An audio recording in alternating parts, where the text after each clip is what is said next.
সবাইকে good morning. কালকে সকালে সকালে বলছি, কালকে রাতে ওখান থেকে এসে কাকের আওয়াজ পাওয়া যাচ্ছে আজকে আবার ওখান থেকে কালকে এসে। একটু আর মানে আসার সময় মেকআপ ক্যাপসিকাম টেকআপও নিয়ে তুলিনি, এসেছিলাম।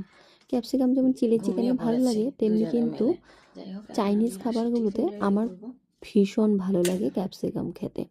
তো সেই কারণে আগে জানো তো অনেক আনতাম, কিন্তু এখন এত খাবার নষ্ট হয় সেই কারণে একটু কম কম বাজার করছি। মানে ওই একটা দুটো করেই সব কিছু আনা হচ্ছে।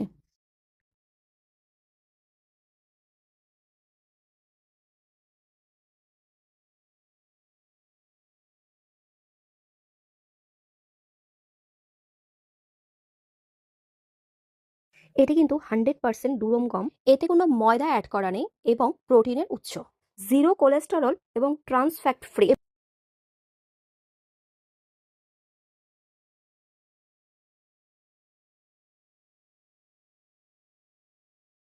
এতে এক্সট্রা করে কোনো কৃত্রিম রং বা গন্ধ অ্যাড করা নেই এবং এটি কিন্তু 100% ভেজিটেরিয়ান এবং এটির আকৃতিও কিন্তু একদমই নিখুঁত। তাই কুকিংয়ের সময় সস এবং ড্রেসিং কিন্তু খুব ভালো ভেতরে যায়।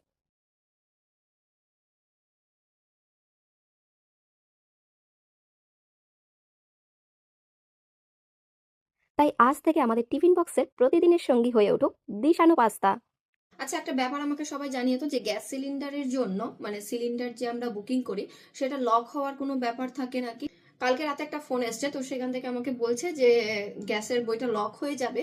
তো সেক্ষেত্রে আমার সব ডকুমেন্টস নিয়ে অফিসেই যেতে বলেছে। তো আমি ভাবছি যে সেটা কি ফ্রড নাকি, মানে অফিসেই যেহেতু যেতে বলেছে সেটা আমার মনে হচ্ছে যে না, ঠিক আছে। তারপরেও তোমরা আমাকে জানিয়ে দাও যে এটা মানে হয় নাকি, বা ফিঙ্গার বা বায়োমেট্রিক এরকম কিছু লাগে নাকি। আমাকে একটু কমেন্ট করে জানাও প্লিজ তাড়াতাড়ি, তারপরে আমি বেরোবো। যাক, অবশেষে সবাইকে ফোন করলাম, মানে আমাদের এখানে যে গ্যাস ডেলিভারি দেয় তাকেও জিজ্ঞাসা করলাম। তো সে বললো যে না, এরকম হচ্ছে। তো চলো, ওনাকে ফোন করার পরে কনফার্ম হয়ে এখন বেরোচ্ছি।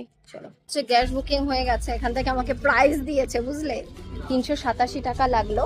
কিন্তু ওটা ইসের জন্য নয়, আমার নাম আগের, মানে আমার বিয়ের আগে যেহেতু গ্যাসের বই ছিল, তো সেই কারণে মানে আগের নামে ছিল, তো নাম যেহেতু চেঞ্জ হয়েছে সারনেম, সেই কারণে আমার নাম চেঞ্জ করতে হলো। তো সেই জন্য সব মিলিয়ে 387 টাকা। তার মধ্যে আবার গ্যাসের পাইপ আমি দোকান থেকে চেঞ্জ করেছিলাম, কিন্তু সেফটি ইস্যুর জন্য ওনাদের পাইপই নিতে হবে। যাই হোক, লাগাই না লাগাই সেটা পরের ব্যাপার। টোটাল মিলিয়ে 387 টাকা নিল। এখন চলো বাড়ি চলো, চলে আসবে। আমি ওখান থেকে আস্তে আস্তে দেখো বাজার দেখে কত বাজার করে নিয়েছি। এসে দেখি 80 চলে এসেছে। স্ট্রবেরি নেই, ওঠেনি এখানে এখনো। চলো, 80 কদিন ধরে স্ট্রবেরি খেতে চাইছে, ওকে আমার স্ট্রবেরি এনে দিতে হবে। না, আমি স্কুল থেকে আস্তে আস্তে আমার 80ও চলে এসেছে। মুখটা এরকম কেন জানো? আমি বাজার করেছি আর ওর জন্য স্ট্রবেরি আনিনি। স্ট্রবেরি আমি অ্যাকচুয়ালি আমাদের এই দিকটাতে, এই বাজারটাতে পাওয়া যায় না, ওই বাজারটাতে হয়তো পাওয়া যেতে পারে। একটু আগে তো সবজি কিনে নিয়ে আসলাম। তো এই সবজি ভেজিটেবল দিয়ে এখন তাড়াহুড়োর মধ্যে কি করবো, আশিকে আবার খাইয়ে দাইয়ে ঘুম পাড়াতে হবে, ম্যাম চলে আসবে। যাই হোক, আজকে খিচুড়ি করবো। শীতের দিনে খিচুড়ি খেতে ভালোই লাগে, সব রকমের সবজি দিয়ে, ধনেপাতা দিয়ে। এখানে হয়ে গেছে আমার গরম গরম খিচুড়ি, আর এদিকে হয়েছে বেগুন ভাজা।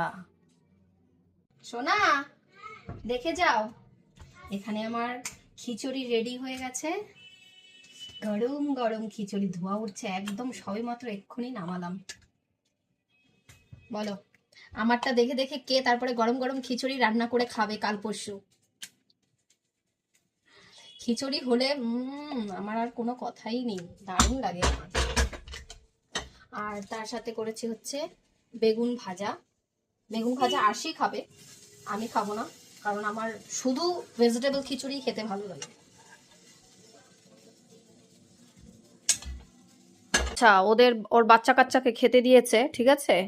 নিজেদের বাচ্চা কাচ্চাকে সোয়েটার পরিয়ে, এখানে মাফলার ঠাফলার পরিয়ে, নিজে হচ্ছে এই ঠান্ডার মধ্যে পড়ে রয়েছে একটা হাতা কাটা জামা। এও তো এক কোনো জামা কাপড় পরেনি, এর তো শুধু চুলটা বেঁধে গেছে। এর গরম লাগছে, আমারও গরম লাগছে। মানে গরম লাগছে? এই যে এর গরম লাগছে। আচ্ছা ঠিক আছে, এর ঠান্ডা লাগছে। তাড়াতাড়ি খেয়ে নাও। চলো আসছি, টাটা। হয়ে গেল, ব্রেক শেষ। না শেষ না, আসতে যেতেই তো 20 মিনিট। যাই, একটু বিজি রয়েছে।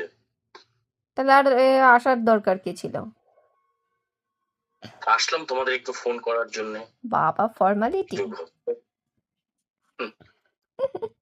বাবা, টাটা বাবা, লাভ ইউ। টাটা করে দাও। টাটা। এটা ফুলটুসি নাকি? ও মাই ফুলটুসি, ও মাই ফুলটুসি। ফুলটুসি আবার লিপ বাম পরে লিপস্টিকের মতো করে সেজেগুজে রেডি হয়েছে। কোথায় যাবে? ফুচকা খেতে? ফুচকা খেতে যাবো আবার পার্কে? না ফুচকা না, চপ খাবো বলেছিলাম তো। ও আচ্ছা, আমি ভুলে গেছিলাম, সরি সরি। তুই এখানে এত সাথে বোঝাপড়া আছে, তোকে ঘুরতে নিয়ে গেলে তুই কি করবি এসে? পড়তে বসবো না। ঘুরতে বসবি না? পড়তে বসবো। আচ্ছা, Sorry, sorry. আর যদি ঘুরতে না নিয়ে যেতাম তাহলে কি করতে হতো? শুধু টেবিল দেখতাম, আমি পড়তে বসতাম না। বুঝলে, এই হচ্ছে শর্ত। মা, এসে তোমাদের সাথে শেয়ার মা। করবো। পড়তে বসছে নাকি বসছে না, না বসলে তো আর নিয়ে যাওয়া হবে না।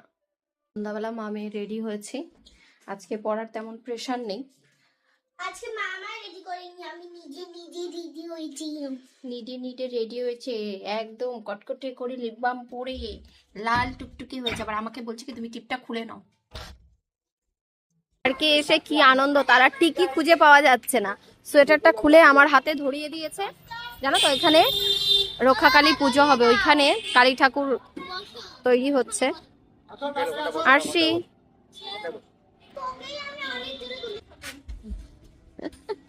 অনেকদিন পর চাকদা থেকে আসার পরে আর আসি। এই যে পরীক্ষা শেষ হয়েছে, ঘুরতে। গরম লেগে গেল। দাদি বাড়ি এসেই তো ভালো মন্দ খাওয়া। হ্যাঁ দাদি, হ্যাঁ আলু ভাজা ফেভারিট। दादी की रोटी गोल गोल, पापा के पैसा गोल गोल, नानू के चश्मा गोल गोल, आरशी की आइस गोल गोल, और मेरी गोल, पूरा दुनिया गोल मटोर। আরশি কি আইস গোল গোল গোল। আচ্ছা, আমাদের এই ফল সিলিংটায় এখানে হচ্ছে লাল নীল হলুদ সবুজ লাইট জ্বলে। তো আমি আরশিকে বলছি কি, জানিস তোর বাবা এগুলো দেখ, তোর বাবার কাজ এগুলো লাল নীল হলুদ সবুজ লাইট লাগিয়েছে। তোর দাদাভাই একটু কালারফুল পছন্দ করে। তো আরশি তখন কি বললি? বাবা নিজের মেয়ের জন্য করেছে। বাবা নিজের মেয়ের জন্য করেছে এগুলো। যাই হয়ে যাক, পৃথিবী এপাশ থেকে ওপাশে, মেয়ে তার আগে। আর মেয়েকেও এখন দেখছি বাবার খুব সাপোর্ট কেটে কথা বলে। মায়েরা সাপোর্ট করি। সারা ফেসবুক জুড়ে ইনস্টাগ্রাম জুড়ে এখন একটাই গান, সেই গানটা এখন আরশি তোমাদের শোনাবে। আমার টিনের ঘরে আকাশ থেকে নামছে পড়ি রে, তোর যত দেখি মনটা লইয়া প্রেমে পড়ি রে, আমি বড় ভাগ্যবান, কিশোর বলেছে প্রাণ, আমি বড় ভাগ্যবান, ঈশ্বর করেছে দান।